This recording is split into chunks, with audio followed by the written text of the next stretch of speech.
करण्यात आला, शिवशिरसार अशा पद्धतीने बॅनर सुद्धा व्हायरल होते आहे. काय वाटतंय दोघे करू द्या ना, आंदोलन करण्याचा त्यांचा अधिकार आहे. पण मागच्या काळामध्ये त्यांनी भगवान प्रभू रामचंद्राच्या भक्ताबद्दल आणि भूमिकेबद्दल काय वक्तव्य केलं चेक करा. मागच्या 5 वर्षात 5 वर्षामध्ये काय काय झालं आहे महाराष्ट्रामध्ये. जेव्हा भगवे फडकवण्याची वेळ आली, तुम्ही त्या ठिकाणी पाकिस्तानचे ध्वज फडकले. जेव्हा भगवान प्रभू रामचंद्राचा गजर करण्याची वेळ आली, तेव्हा तुम्ही मताचं लागून चालन केलं. खरं तर तुम्ही या ठिकाणी आजचा या आंदोलनाच्या पूर्वीचे 5 वर्ष यांच्या भूमिका बघा कशा बदलल्या आहेत. आता मताची वोट बँक गेली, भूमिका बदलली. मुख्यमंत्री असताना भूमिका वेगळी, सत्ता असताना भूमिका वेगळी, सत्ता गेल्यावर भूमिका वेगळी. आणि या पद्धतीचं महाराष्ट्र कधीच सहन करत नाही. महाराष्ट्र जनतेला माहिती आहे, केवळ आणि केवळ राजकारणाचा अड्डा हा भगवान प्रभू रामचंद्राचं नाव घेऊन करण्याचा प्रयत्न आहे. हिंदी में जानना चाहिए, उद्धव ठाकरेला समर्थन देण्यासाठी ठाकरे 19 तारखेला आंदोलन करणार आहे. त्यांना जे जे आंदोलन करायचं ते करू दे. पण महाराष्ट्रात त्यांना जर बेस तयार करायचा असेल तर सकारात्मकच तयार करू शकतात. असा बेस तयार होत नाही. सर, हिंदी में जानना चाहिए, उद्धव ठाकरे का राम रक्षा पठन नागपुर में होना चाहते उद्धव ठाकरे. भगवान प्रभु रामचंद्र जी का नाम लेकर राम रक्षा आंदोलन किया जा रहा है. आंदोलन करना उनका अधिकार भी है, लेकिन आज हिंदू हृदय सम्राट बाला साहेब ठाकरे जी जब देख रहे होंगे तो उनको भी आज बहुत बुरा महसूस होता होगा. उद्धव जी ने भगवान प्रभु रामचंद्र जी को राजनीति का इशू बना दिया है. उद्धव जी ने भगवान प्रभु रामचंद्र जी के इस राजनीतिक आंदोलन में सभी उन्होंने अपने पुराने व्यवहार को चेक करना चाहिए. जब भगवान प्रभु रामचंद्र का जल्लोष हो रहा था, अयोध्या में रामलल्ला की प्रतिष्ठापना हो रही थी, तब उद्धव जी ने दिया हुआ निमंत्रण नकार किया था. नहीं गए. वोटों की राजनीति के लिए, वोटों की लांगुन चालन के लिए नहीं जा सके, नहीं गए. जब भगवा लहरा रहा था तो पाकिस्तान के ध्वज उद्धव जी लहरा रहे थे, उनकी टीम लहरा रही थी, फड़का रही थी. इस प्रकार से उद्धव जी का रिकॉर्ड है. और जहां तक देवेंद्र जी का सवाल है, तो देवेंद्र जी का पूरा जीवन आस्था का, संस्कृति और संस्कार का रहा है. भगवान प्रभु रामचंद्र देवेंद्र जी के लिए एक आस्था का स्थल है, राजनीति का नहीं है. कार सेवक है देवेंद्र जी. बाबरी मस्जिद जब गिर रही थी तब देवेंद्र जी कार सेवा कर रहे थे. उन्होंने कहा कि उनके जीवन का एक बहुत बड़ा साधना का विषय है और उनको आज हिंदुत्व पढ़ाने की बात चल रही है. महाराष्ट्र में इस प्रकार से नौटंकी करके नहीं चलेगी. उद्धव जी भगवान प्रभु रामचंद्र जी के नाम पे नौटंकी कर रहे हैं. सारा बेस खत्म हो चुका है. बेस वापस लाने के लिए कर रहे हैं.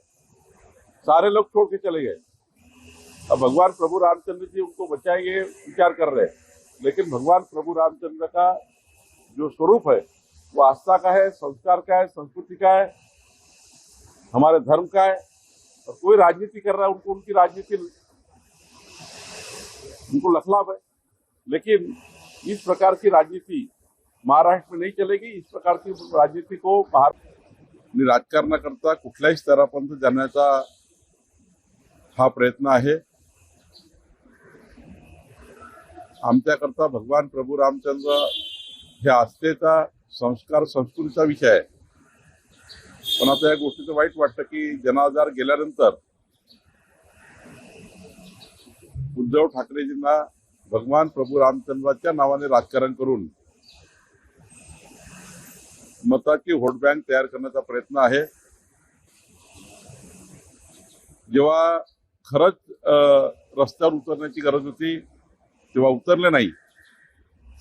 आणि आता मात्र सर्वच लोकांनी उद्धव ठाकरेंना सोडल्यानंतर भगवान प्रभू रामचंद्राची आठवण उद्धवजींना येत आहे असं मला वाटतं. मुख्यमंत्र्यांना आमंत्रणाचं पत्र दिलं जातं, कुठेतरी दिवसण्याचा प्रकार वाटतो का इथे येऊन राम रक्षा म्हणजे काय, अशाबद्दल राम संकटात आला असेल?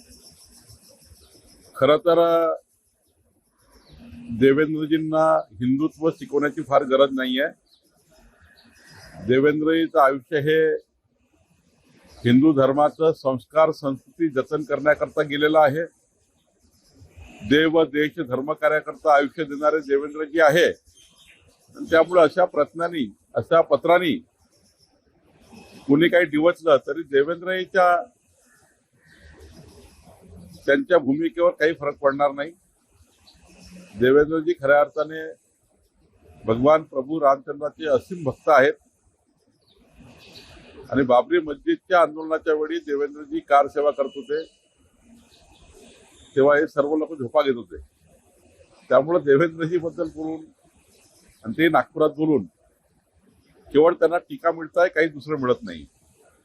जयंत पाटलांनी एकनाथ शिंदेची भेट घेतली, जवळपास 1.25 तास चर्चा झाली. अगोदर मुख्यमंत्र्यांची भेट, आता ही भेट. माझ्याकडे जयंत पाटील येऊन गेले. 2 तास बैठक झाली परवा एका विषयावर, वाळवा तालुक्यावर. देवेंद्रजीकडे जाणे किंवा एकनाथजीकडे जाणे किंवा माझ्याकडे येणे हे काही राजकारणाचे विषय थोडी आहेत. शेवटी राज्याच्या डेव्हलपमेंट करता सर्वांनी एकत्रितपणे सल्लामसलत केली पाहिजे, ही भूमिका आहे.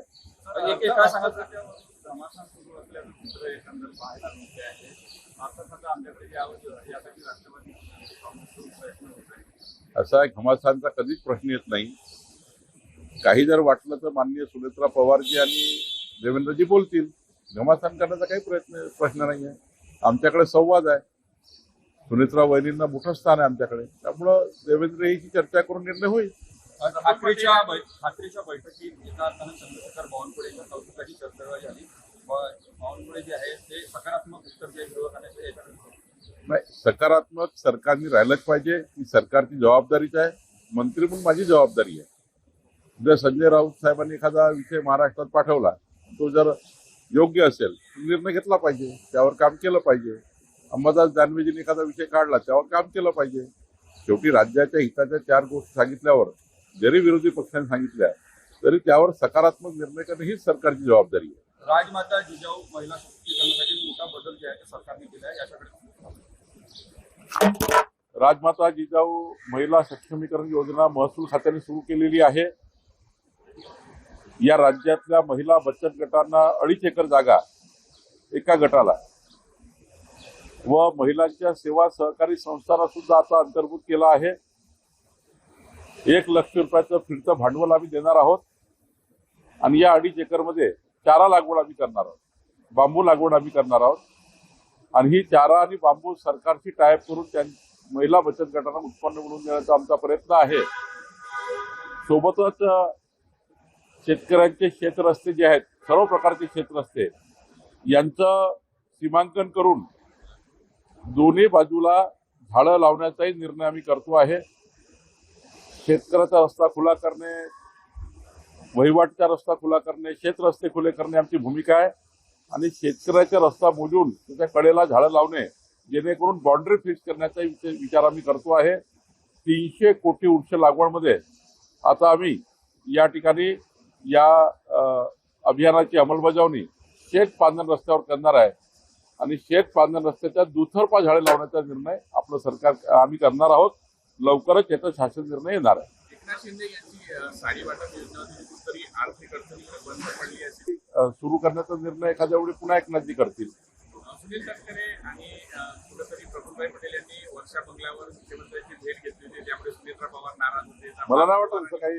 मला नाही वाटत ह्या कपोलकल्पित बातम्या पेरल्या जातात. चांगल्या पद्धतीचं वातावरण सुरू आहे, चांगल्या पद्धतीची महायुती सुरू आहे. त्यामध्ये कधी एकनाथ शिंदेजी बद्दल, कधी सुनीताताई बद्दल वेगवेगळ्या वावड्या उचलल्या जातात. आम्ही रोज या ठिकाणी संवाद साधतो आहोत. आमचा संवाद चांगला आहे. आमचं महाविकास आघाडीसारखं काम नाही आहे, सोबत आहे पण एकामेकाचे चेहरे बघत नाही, अशी परिस्थिती महाविकास आघाडीची आहे. आम्ही या ठिकाणी स्पष्ट महायुतीमध्ये या ठिकाणी चांगल्या पद्धतीने महाराष्ट्रामध्ये काम करतो आहे. माननीय प्रधानमंत्री मोदीजींची भूमिका ही NDA सांभाळण्याची आहे. तीच भूमिका देवेंद्रची आहे, तीच भूमिका आमची आहे. सर, वारंवार अशा बातम्या पेरल्या जातात. कुठेतरी एकनाथ शिंदे सुद्धा बोलले असं आहे की आमचं सरकार बरोबर आहे. तरी वारंवार विरोधकांवर अशा बातम्या देतात. त्यांना कामच नाही आहे, विरोधकांना काम शिल्लक नाही आहे. उलट त्यांचे रोज मतं कमी होत आहे अशा बातम्यामुळं. त्यांनी उलट सकारात्मक काही पावलं उचललं तर काही मतदानाची त्यांची टक्केवारी वाढेल. ते असे नकारात्मक पवित्रा घेऊन विरोधी पक्ष काम करत असेल तर कधीच त्यांची मतसंख्या वाढणार नाही किंवा त्यांचा आलेख वाढणार नाही. सकारात्मक भूमिकेतनंच महाराष्ट्रामध्ये आपला पक्ष वाढू शकतो. सकारात्मक भूमिकेतनं या महाराष्ट्रामध्ये तुम्हाला यश मिळू शकतं. निगेटिव्ह भूमिकेमध्ये महाराष्ट्राची जनता कधी तुम्हाला साथ देत नाही. हे अजूनही विरोधी पक्ष समजला नाही, याचे दुर्दैव आहे.